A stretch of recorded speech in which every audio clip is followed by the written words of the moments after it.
बिस्मिल्लाहिर्रहमानिर्रहीम। अस्सलाम वालेकुम।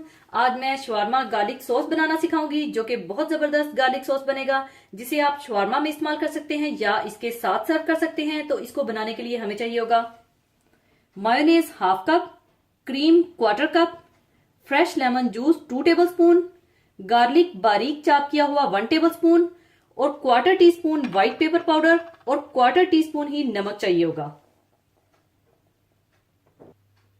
सबसे पहले आप मायोनेज डाल लें।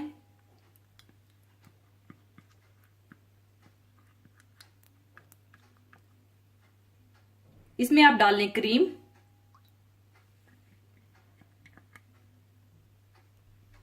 फ्रेश लेमन जूस, चॉप किया हुआ बारीक लहसुन,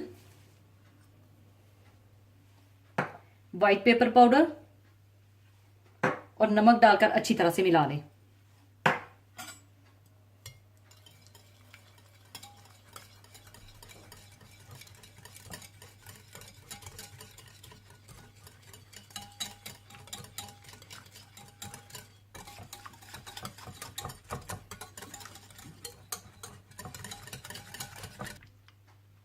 शवारमा गार्लिक सॉस तैयार है। अब इसे मैं दूसरे बर्तन में शिफ्ट कर लूंगी।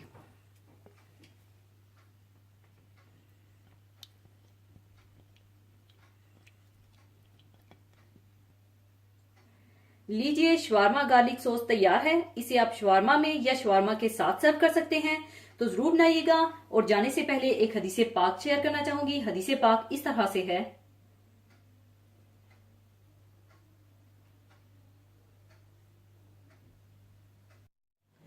हजरत अबू हुरैरा रजी अल्लाह ताला अन्हो से रवायत है कि रसूलुल्लाह सल्लल्लाहु अलैहि वसल्लम ने इरशाद फरमाया कि अल्लाह के यहाँ कोई चीज और कोई अमल दुआ से ज्यादा प्यारा नहीं। दुआ एक इबादत है और इबादत ही इंसान की पैदाइश का असल मकसद है। इंसान के तमाम अमाल में दुआ ही सबसे अहम चीज है। इसमें अल्लाह ताला की रहमत को खींचने की सबसे ज्यादा ताकत है। दुआ जिसकी जरूरत हर खुदा परस्त इंसान को हर वक्त पेश आती है। दुआ जो ईमान वालों के लिए तमाम मुश्किलात में पनाह का काम देती है और ढाल बन जाती है। दुआ जो शैतानी कुव्वतों से तहफ्फुज का काम देती है, जिससे गुनाह माफ हो जाते हैं और रहमतों के दरवाजे खुल जाते हैं। दुआ के 3 बुनियादी फायदे हैं। नंबर 1, दुआ की कबूलियत से मुरादें पूरी होती हैं। नंबर 2, हर दुआ पर सवाब मिलता है। नंबर 3, दुआ की कसरत से अल्लाह ताला के साथ ताल्लुक में इजाफा होता है। लिहाजा हमें इस बात की आदत डाल लेनी चाहिए कि छोटी से छोटी हाजत और मामूली से मामूली तकलीफ में भी अल्लाह ताला से दुआ मांगे। चलते फिरते उठते बैठते हर वक्त हर हालत में कुछ ना कुछ अल्लाह ताला से मांगते रहना चाहिए।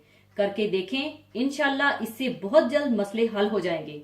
इसी के साथ मैं आपसे इजाजत चाहूंगी। अपना बहुत ख्याल रखिएगा, दुआओं में याद रखिएगा। अल्लाह हाफिज।